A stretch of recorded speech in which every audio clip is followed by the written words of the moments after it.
Almighty and loving God, as we gather here today for the sacred Holy, we come before you with humble hearts, seeking your guidance, protection, and blessing upon our dedicated men and women of the Bureau of Fire Protection Region 10. Lord, you have called us to serve, to safeguard lives, provide aid in times of distress, and be a source of strength for those in need. As our contingent of rescuers, EMTs, firefighters, and key personnel embark on their mission to ensure the safety and well-being of the participants in the Northern Mindanao Regional Athletics Association, we ask for your divine protection over them. Grant them wisdom to make sound decisions in moments of urgency, strength to endure the challenges they may face, and courage to act with unwavering resolve. Bless their journey, Lord. Keep them safe on the road, in their duties, and in every situation they may encounter. Finally, Lord, bless each member of the Bureau of Fire Protection Region 10, our leaders, and our families who support us in our calling. All this we ask in your most holy and mighty name. Amen.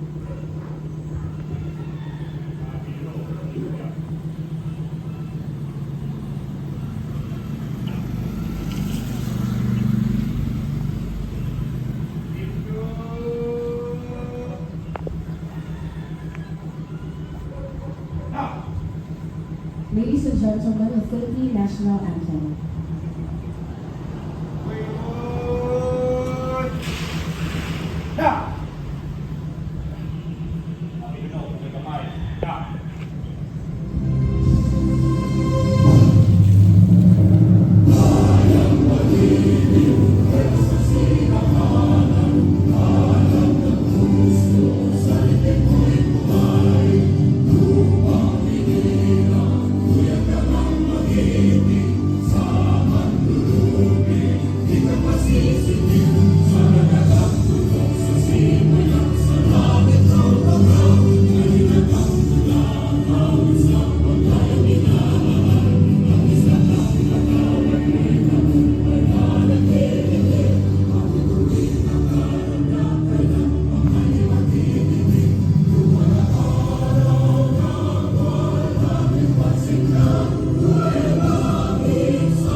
Pursuant to the approved implementation plan for the Northern Mindanao Regional Athletic Association in 2025 and Regional Order Number Delta Echo Papa -2025-002, the following are hereby deployed to the Office of the Provincial Fire Marshal Misamis Occidental for the Northern Mindanao Regional Athletic Association meet on March 24 to 30, 2025. Composed of the following. CBR team rather composed of 14 AV personnel or technician, hazmat technician. EMS ambulance crew composed of 20 personnel or our EMTs. Rescue team composed of 10 personnel from the Special Rescue Force. And PAS team composed of 2 personnel from the bringing with them the motorcycle. And firefighting team composed of 16 personnel. A total of 62 personnel. This is not a new era of the Region 10. New era that means new image ng isang agency na wala masyadong hindi masyadong nakita. So this is now the time that we will be responsive on any activities, be it non-emergency or emergency event. And this is a non-emergency, this is a planned event. And we have to be responsive, we have to be to render our services to secure. That's part also about safety sa mga participants, safety during the event. So that is our commitment. And this is also to show that we are tactical ready in terms of hazmat, technical rescue, emergency medical services, as well as yung ating mga firefighting teams. We do not only deploy emergency responders, but also we are going to deploy fire safety inspectors to ensure safety sa mga building areas or activity areas ng Ilinga. So this is a historic moment ng Region 10, considering this is the first time that we are deploying a full force ng teams para dito sa event na ito. So the image of the Bureau of Fire Protection Region 10 ay nakasalalay din sa inyong performance doon sa field. So, we are building our image. That's why you have to wear your proper uniform, or you have to wear your uniform properly. And meron na tayong mga schedule na para parehas tanan. Kung sa'y attire for the day, mauwi sulubod sa tanan. In that manner, ay may pakita na to sa Region 10 or sa Tibuok Region, kaya dito, kung converge. Alam niyo ba kung pila ka book ang inyong i-secure? You will be securing about 10,000 athletes and delegates. So, yun ang atong i-secure. And that is our job. At kailangan nato ni-imuon para may pakita sa ila atong capability. Sa to say na sa unang mga planning stage nitong Ilinga, hindi kasama ang BFP. Bakit? We are disregarded we are regarded na normal lang na itong mga trabaho. Pero tagaw na nilang plan na yung mga firefighting team. At this time, we are showing off our capability. And that capability ay magiging effective lang kung inyong i-perform inyong function properly. So I hope na tanan na-absorb na it is not only your responsibility to respond or to be deployed, but also this is one of your responsibilities to bring the name of the Bureau of Fire Protection to Region 10 na ito yung bagong mga bumbero. Dapat mailhanan sa tanan nga dili lang ta pang firefighting, dili lang ta pang fire safety inspection. Ito pa ang ibang mga capability. That's the reason that we are deploying hazmat team, EMS, as well as yung ating firefighting. So, reminders, not only na wearing of uniform ang magdadala ng ating bureau, but also your activities or yung mga yung mga ipakita na kinaiya dito sa Oroquita City. Kung sa dapat ito ipakita, we must be friendly.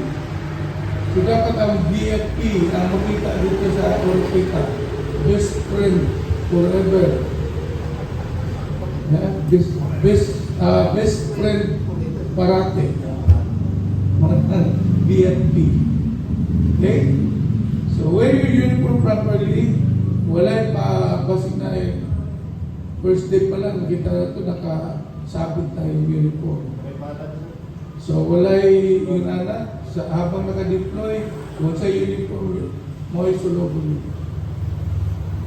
At tinirate mo nang naailain na adlaw, lain na attire in order na dili mo ma-concept sa init or sa panahon. Good for you nga ang atong mga attire na nila. kaysa makita mo ang ma-deploy ko na sa security. Murag, snappy kay tanap, na mabandon niya, pero nagbagut-but nila sila kayo, sobra kainit na.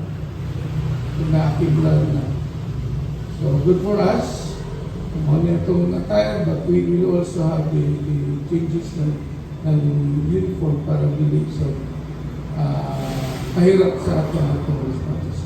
Only, kailangan musunod sa atong mga directions, sa wearing of uniform, at sa proper decorum. Dapat nakangiti kung ay nakasimangot dito. Naintindihan? Sir, yes, sir! And whenever there's a call for response immediately. And respond it properly. Kaya, review your skills, EMS, review your skills hazmat teams para may pakita nato kung ano ang kakayahan ng Bureau of Fire. Kasi sa karon, they're thinking na ano na kita firefighting. Nagulat na ang DepEd nung sinulatan na ito, mag-deploy tayo mga teams. That's a reason na may direction na natin sa lower units sa DepEd. At sila nakaroon ang nag-coordinate sa atong PFN kung unsa itong mga i-deploy. Okay? So, kini may unang pagkakataon na may pakita sa buong Region 10 ang atong capability. Dati, isang team lang, this time full force.